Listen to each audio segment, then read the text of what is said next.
નમસ્કાર દર્શક મિત્રો, સ્વાગત છે તમારું અમારી આ યુટ્યુબ ચેનલમાં.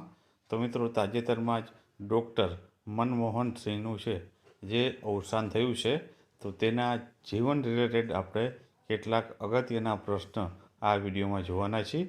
તો આ વિડીયોમાં છે શરૂઆતથી અંત સુધી બન્યા રહેજો, અને વિડીયો પસંદ આવે તો વિડીયોને છે લાઈક કરજો અને વિડીયોને તમારા મિત્રો સાથે અવશ્ય શેર કરજો. તો ચાલો આપણે વિડીયોની શરૂઆત કરીએ. તો સૌપ્રથમ તો આપણે મનમોહન સિંહ છે તો તેના જીવન આધારિત માહિતી મેળવીએ.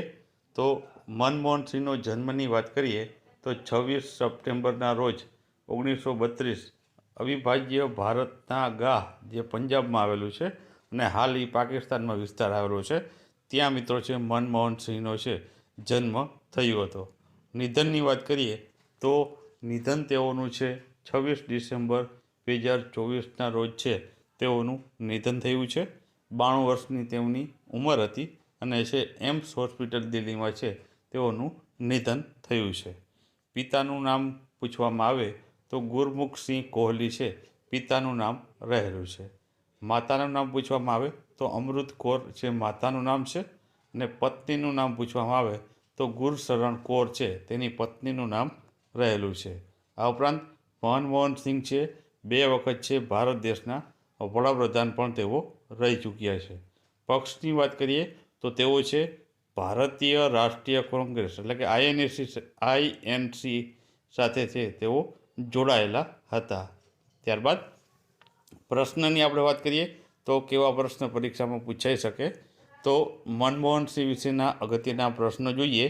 તો પહેલો પ્રશ્ન છે કે નરસિમ્હા રાવ જે સરકાર હતી એમાં કયા ભારતીય વડાપ્રધાન અગાઉ છે નાણામંત્રી રહી ચૂક્યા છે, એટલે કે નરસિમ્હા રાવની સરકારમાં છે કયા ભારતીય વડાપ્રધાન છે તે અગાઉ નાણાપ્રધાન રહ્યા છે, તો તે આવશે આપણા મનમોહન સિંહ છે. જેઓ છે જે વડાપ્રધાન બન્યા હતા તે પહેલાં છે તેઓ નાણાપ્રધાન છે નરસિમ્હા રાવની સરકારમાં રહી ચૂક્યા હતા. ત્યારબાદ બીજો પ્રશ્ન છે કે ભારતીય રિઝર્વ બેંકના ગવર્નર તરીકે સેવા આપનાર એકમાત્ર વડાપ્રધાન કોણ છે? તો મિત્રો આમાં જવાબ આવશે મનમોહન સિંહ આવશે. મિત્રો મનમોહન સિંહ છે મિત્રો તેમણે આરબીઆઈના ગવર્નર તરીકે પણ સેવા આપેલી છે અને તેઓ ભારતના વડાપ્રધાન પણ રહી ચૂક્યા છે. ત્યારબાદ આગળનો પ્રશ્ન જોઈએ તો Indian export trend and prospect four self sustainable growth જે પુસ્તક છે તેના લેખક કોણ છે? તો આ મિત્રો પુસ્તક છે મનમોહન સિંહ દ્વારા છે લખવામાં આવેલું હતું. ખાસ આ પુસ્તક છે, યાદ રાખજો. ત્યારબાદ આગળ વાત કરીએ તો કઈ આત્મકથા ભારતના ભૂતપૂર્વ વડાપ્રધાન ડૉક્ટર મનમોહન સિંહની છે? તો મિત્રો તેની આત્મકથા પૂછવામાં આવે તો બદલાતું ભારત એટલે કે ચેન્જિંગ ઇન્ડિયા નામની તેમની આત્મકથા રહેલી છે. ત્યારબાદ આગળનો પ્રશ્ન જોઈએ તો કઈ પંચવર્ષીય યોજના રાવ મોહન સિંહ મોડેલ પર આધારિત છે? તો જવાબ આવશે 8મી પંચવર્ષીય યોજના. ત્યારબાદ મનમોહન સિંહ કયા રાજ્યમાંથી રાજ્યસભાના સભ્ય રહ્યા હતા? તો જવાબ આવશે અસમમાંથી તેઓ છે રાજ્યસભાના સભ્ય બન્યા હતા. ત્યારબાદ આગળ વાત કરીએ તો કોના કાર્યકાળ દરમિયાન સ્વર્ણસિંહ સમિતિની રચના કરવામાં આવી હતી? તો મિત્રો મનમોહન સિંહનો જે કાર્યકાળ હતો વડાપ્રધાનનો ત્યારે છે આ સ્વર્ણસિંહ સમિતિની રચના છે તે કરવામાં આવેલી હતી. ત્યારબાદ આગળ વાત કરીએ તો ભૂતપૂર્વ નાણાપ્રધાન ડૉક્ટર મનમોહન સિંહે કઈ સાલમાં નવી જે આર્થિક નીતિ હતી તે રજૂ કરી હતી? તો જવાબ આવશે 1991માં છે મનમોહન સિંહે મિત્રો નવી આર્થિક નીતિ ભારત દેશની રજૂ કરી હતી, અને છે તેઓ છે મિત્રો આ આર્થિક નીતિને કારણે છે ભારત ત્યારે છે આ સ્થિતિ ઉપર રહેલું છે. ત્યારબાદ ડૉક્ટર મનમોહન સિંહ છે કેટલી વખત ભારતના વડાપ્રધાન રહી ચૂક્યા છે? તો જવાબ આવશે મિત્રો 2 વખત છે તેઓ ભારતના જે વડાપ્રધાન રહી ચૂક્યા છે. 2004થી લઈને 2014 જે સમયગાળો છે તે દરમિયાન છે તેઓ ભારતના વડાપ્રધાન તરીકે ચૂંટાઈ આવ્યા હતા. ત્યારબાદ આગળ વાત કરીએ તો 1998થી 2004 દરમિયાન મનમોહન સિંહે છે કયું પદ સંભાળ્યું હતું? તો મિત્રો અહીં 1998થી 2004ની વાત થઈ છે, તો ત્યારે તેઓ મિત્રો છે રાજ્યસભાના વિરોધ પક્ષના નેતા તરીકે છે તેમણે કાર્યભાર સંભાળ્યો હતો.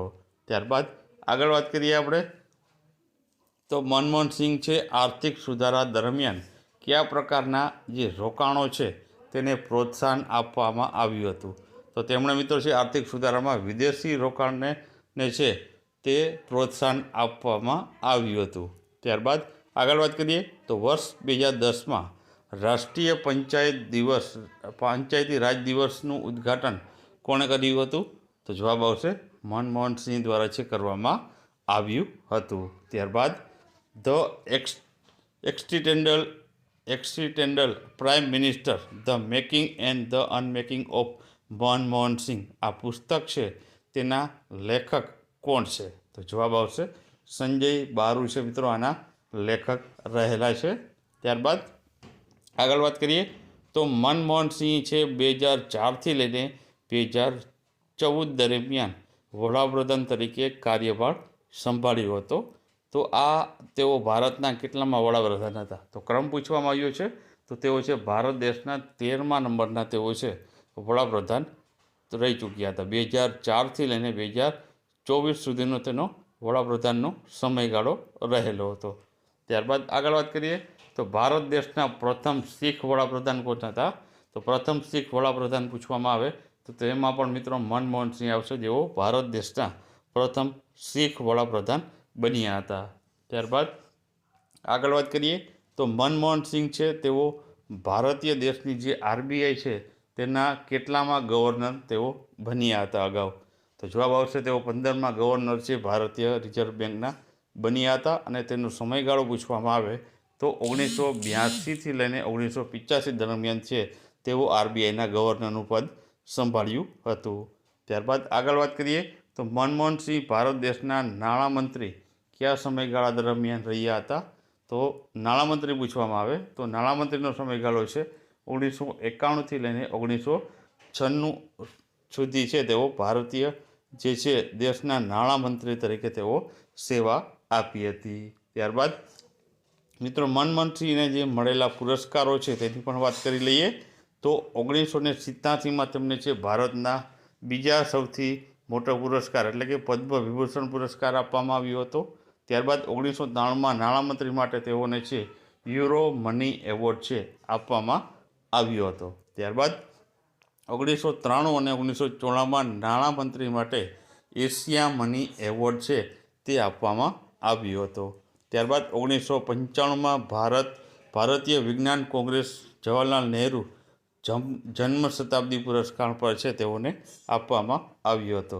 ત્યારબાદ વર્ષ 2017માં તેઓને છે ઇન્દિરા ગાંધી એવોર્ડ 2017 છે આપવામાં આવ્યો હતો. ત્યારબાદ 2023માં લંડનમાં ભારત યુકે એચિવ્સ ઓનર્સ દ્વારા આજીવન સિદ્ધિ માટે એવોર્ડ આપવામાં આવ્યો હતો.